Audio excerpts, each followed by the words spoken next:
Hello, good morning this week, and welcome to Victims of the Punt, a show about New South Wales horse racing. Saturday's meeting at Randwick is on the lands of the Bidjigal and Gadigal people. We acknowledge them as the traditional owners and pay our respects to their elders, past, present, and emerging. Victims is brought to you by Australian-owned and operated bookmaker ReadyBet, owned and operated by me, in part at least, the winner-finding machine that is Mailbag Bloodstock, and Punting Form, Australia's best racing database. Well, another week on Victims, another winner for Mark Shean, with his best bet, Sur La Mer, absolutely bolting into the last at Rosehill last week. She was still 4.20 after scratchings on Saturday morning. 3.30 was hard to get by the time they jumped, and she really did look to win her a long way from home. So that was, I don't think we've missed. I don't think Mark's missed with either his best bets or his trial blackbookers since we've started this show. It's just been absolutely phenomenal performance so far. And meanwhile, on Wednesday, the Rob Scurry show just kept rolling on. A massive day. He was up about 15 units. Was it, Rob? Something like that. Kicked off in the first, finding My Truth. I was just telling Rob off air that I marked My Truth 200 to 1 in my prices. Rob nailed it. It jumped straight to the front, and that was the last his rivals saw of him. And that was also the last his rivals saw of Rob. So head on over to themailbag.com.au and download the app to find out more. There is, we can just see the last 200. Do you want to revel in that? Rob, you were on pretty good terms with yourself about here, I imagine. I was. The fist went up, sort of, don't you forget about me. What's the Breakfast Club style, the 250. I did the same. I had a bet on Wednesday where I did the same thing. I'm just sitting at home, but my fist went up with the Mystic Mermaid. I thought, J-Max pulled their pants down here. I've got them, but no, here's Rob Scurry on the line with Ice Crusher and did me. But anyway, you can sometimes early crow, but you were pretty safe there. Well, isn't that a good little winter horse Ice Crusher finding the line? And I thought with the Kieran ride, just beating Mark's bet the other week, Notions. He probably doesn't want to talk about Notions too much, but I thought that was quiet. So I thought with the kid going on, she'd run well and she'd really improve. But before I stop, crying about myself, any promos or special offers this week at ReadyBet? There are. We've got our second edition of Friday Fill Up. We will have a free hit race at each of the three codes today: races, dogs, and trots. Big game tonight in the AFL, Melbourne and Collingwood. We've got, if you create an account and sign in, you'll go to Sport Specials, and there's a great little special around the great Christian Petrarca, a very attractive bet in my opinion. So just head over to ReadyBet and see what we've got on offer. Racing and Sport Specials 7 days a week.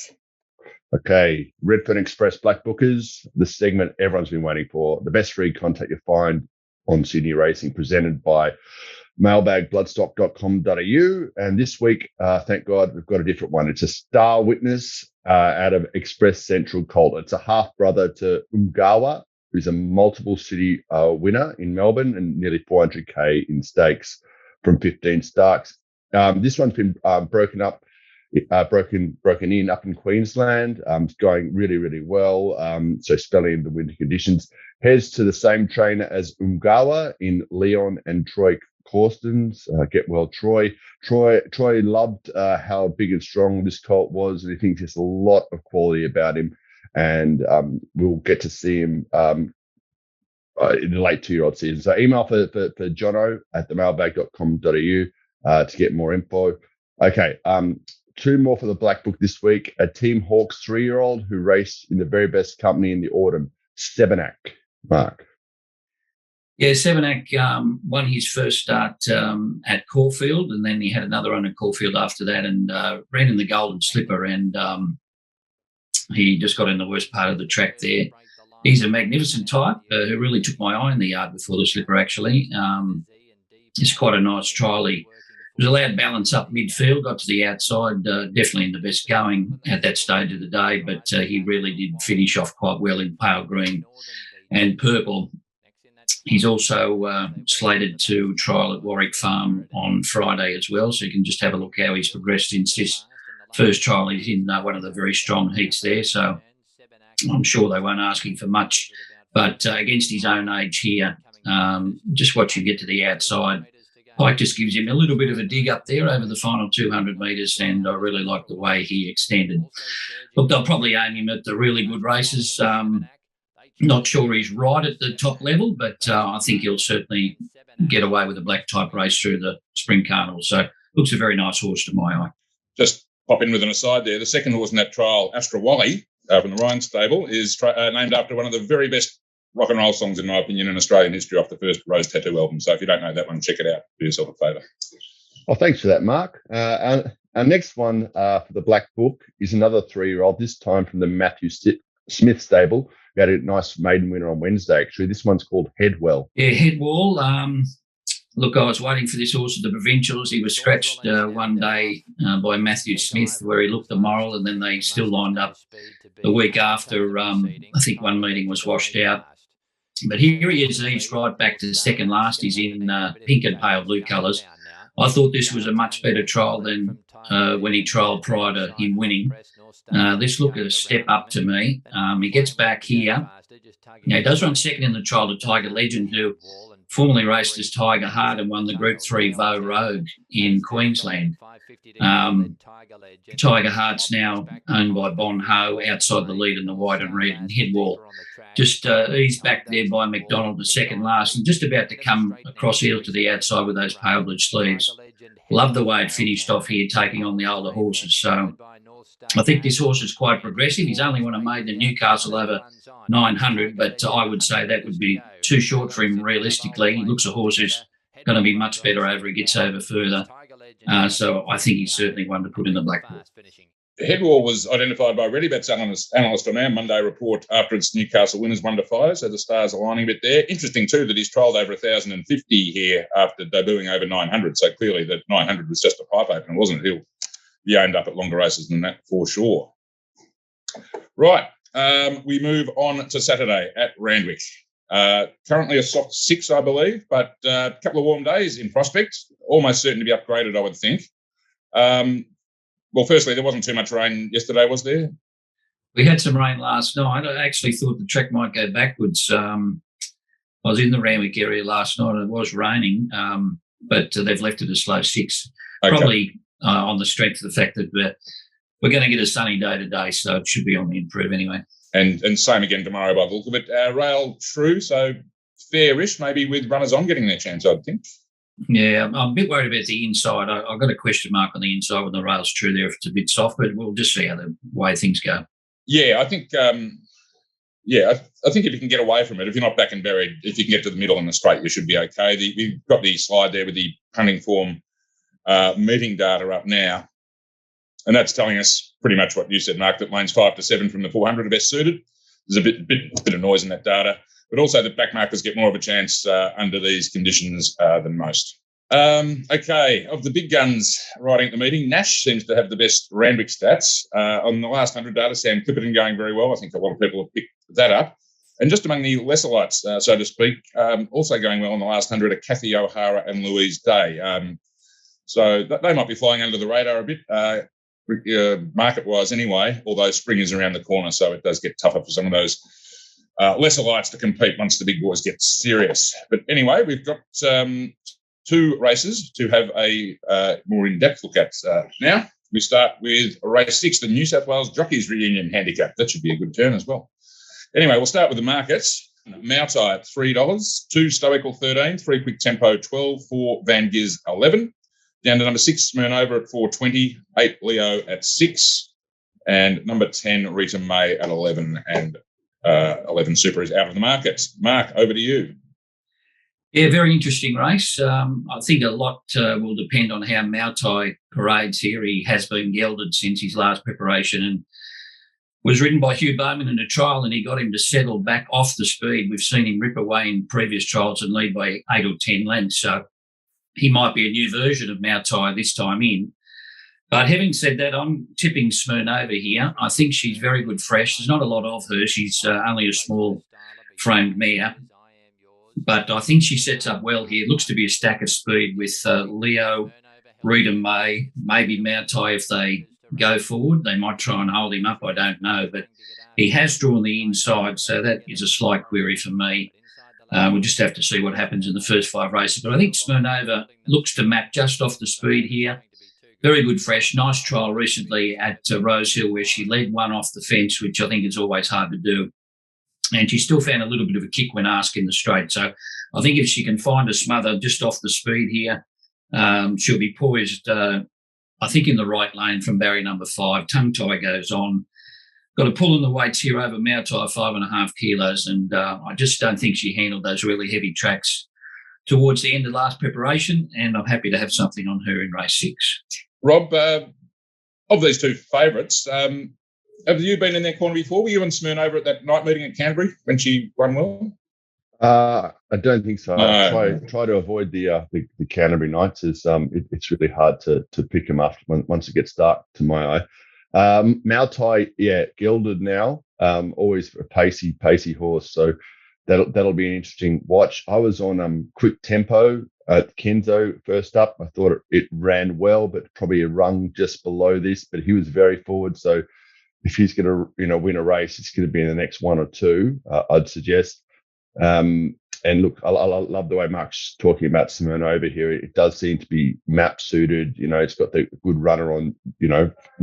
Willie Pike. He's a great jockey to nail the tearaway leader on the line. So, look, I'll take on board that he says it's just a little girl, which is not always my go. I like big, strong, masculine girls, but if she's athletic and parades well, then I'm sure I'll have a very close look at her. I think for the punters at home or at the track on race day, look, Mailbag just went to pieces at Newcastle. They first up last time, and he did the same second up. So I think a lot will depend on how he parades. So you can make a judgment call yourself if you like Mailbag on how he walks around in the yard, and if he doesn't go to pieces now that he's been gelded. Or you can, buy my set and not cop exactly the 4 seconds on Sky that you'll get to look at him. Or you can trust that I know what I'm doing, which I do. Yes, get Rob Scurry's MYM at themailbag.com.au. I hope you couldn't hear that just while the boys were speaking. Then the street sweeper was going right past my window, and hopefully it didn't bleed into the microphone. I must remember to ring the council and get the road blocked off before we record next week. But race 9, I think it is we move on to now. And race 9 is the New South Wales Jockeys Association Handicap, another jockeys-related race name. And the market for this race is as follows.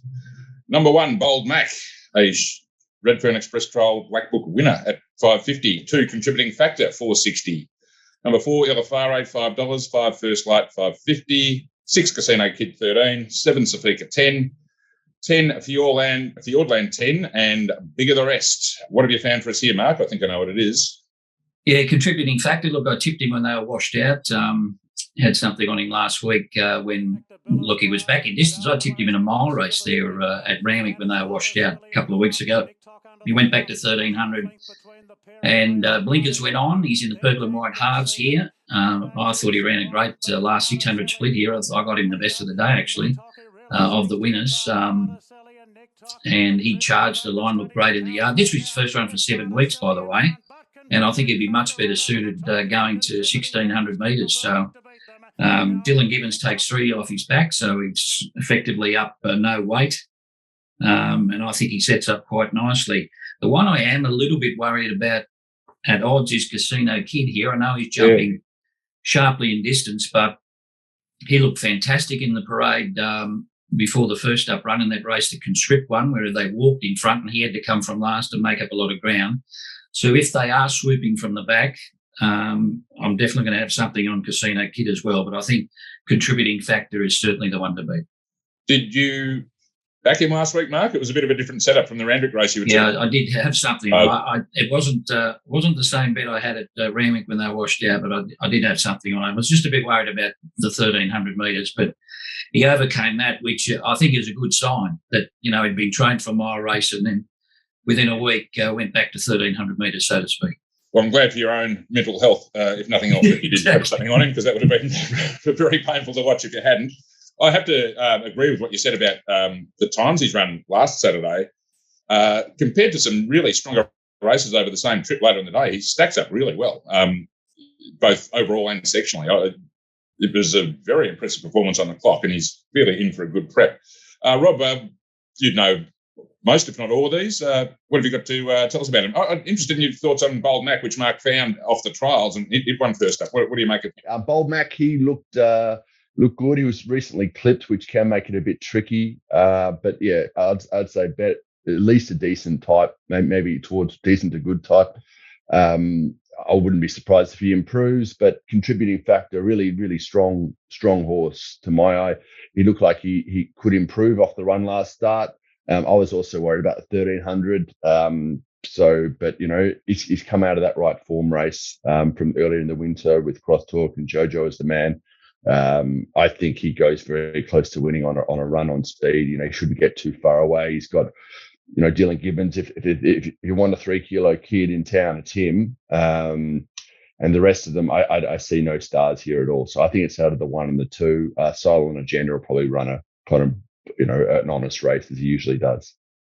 Rob, a couple of poor paraders here from Illafar and First Light at Rose Hill. I thought they were both very much on the toe. First Light you couldn't possibly back it the way it paraded, could you? And was hard in the market. Yeah.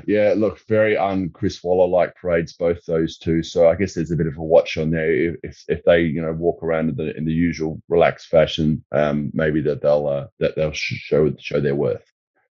Good jocks booked in Nash Rawiller and James McDonald on those 2 horses. So wouldn't shock if they turned it around. All right, thank you very much for that. We're getting towards the end. Just before we do a quick recap of those best bets, and I'll just get a comment on the big racing news story of the week before we sign off as well. But before we recap, I'd just like to remind everyone to like, subscribe, hit the notification bell down here on this YouTube thing down there. Rob's been at me every week to mention that, and I've forgotten every week so far, so I'm remembering this week. Also follow the Mailbag on all socials, Facebook, Twitter, Instagram. If you can spell the Mailbag, you'll be able to find them. Now, just to recap those best bets, the 2, we had 1 in race 6, 1 in race 9. Race 6, number 6, Smirnova, currently at 4.20 with a ready bet, and over to race 9. Number 2, Contributing Factor at $4.60, both very backable odds at the moment, and a few of those have been shortening up too, so you might be advised to get on early. Now, just before we go, just want to ask you, Mark, firstly, were you able to sleep with all the excitement on Tuesday night? And if you did get some sleep and saw the announcement on Wednesday morning, did you fall off your chair in shock when you heard that prize money was going up? No, well, obviously, when they said there was going to be an announcement, there's only one thing happens, and it's never any fun for the punter. No. So I think we all expected what was going to happen, and they intimated that it might be on again very shortly. So they're spending that pop tax wisely. Yes, they seem to think it's unlimited. That the rivers of gold will last forever. They're doing a bit of their maths off a couple of COVID years too, which I wouldn't be projecting off that, to be quite honest with you. As someone who's in the business, I'd sort of treat those years as outliers if you wanted to be more prudent about it. One thing that interested me the day, corporate bookmakers sponsoring their new sprint series, which is a first, I believe, isn't it? Because the TAB had it locked up. Well, the TAB have held that they had the Golden Eagle League. They had odds and evens when odds and evens was holding $3 a race. The TAB put the extra money in to have the sponsorship for that race, but maybe now that the TAB is splitting up, so to speak, maybe they're looking elsewhere for corporate dollars. Yes. Ladbrokes have signed a big deal with Racing.com as well, so I think Sportsbet were probably a bit worried about that, or maybe urged on by that they want to get their head in there. So they've signed a big deal, as I said, Ladbrokes with Racing.com. That's right. And if New South Wales is open to other avenues of sponsorship other than the TAB, there will be a bit of a land rush there as well, as there usually is. Anyway, what can we do? The punter is always last on the list of priorities, so all we can do is wait and see what happens and hope it isn't. A lot of people still can't get into 9 o'clock race day, and that's never addressed. They keep taking your money, but don't do anything for the punter. Well, that's right. I mean, and even that's been addressed with really little harm to anyone in other states as well. That's right. That's the thing. Yeah. Very easy fix, that one, and it just make a lot of people happier. Wouldn't hurt the bookies that much. And I'm in the game myself. I just don't see why, if you have a price up, you shouldn't have to bet it for at least a few bob anyway. It's shrinking. The pools are shrinking. Like, back to me and my truth, like 60,000 before, 4 minutes before the race on a Wednesday in Metro. I don't know what it got to, but that $30 didn't last long. It was just, there's nothing in there. It's sort of sharks feed sharks. I just hope that they'll see that if they drop the tax, the turnover might go up. So if you tax a bigger pool with a smaller tax, you actually get more than if you tax a small pool a big tax. Okay. But No, I think there's a bit of short-termism in play here, Rob, to be quite honest with you, and don't expect it to change anytime soon. Anyway, always interesting to talk about those matters with you. Thank you very much both for your time, and we'll do it again next week. Thanks a lot. Thanks, boys.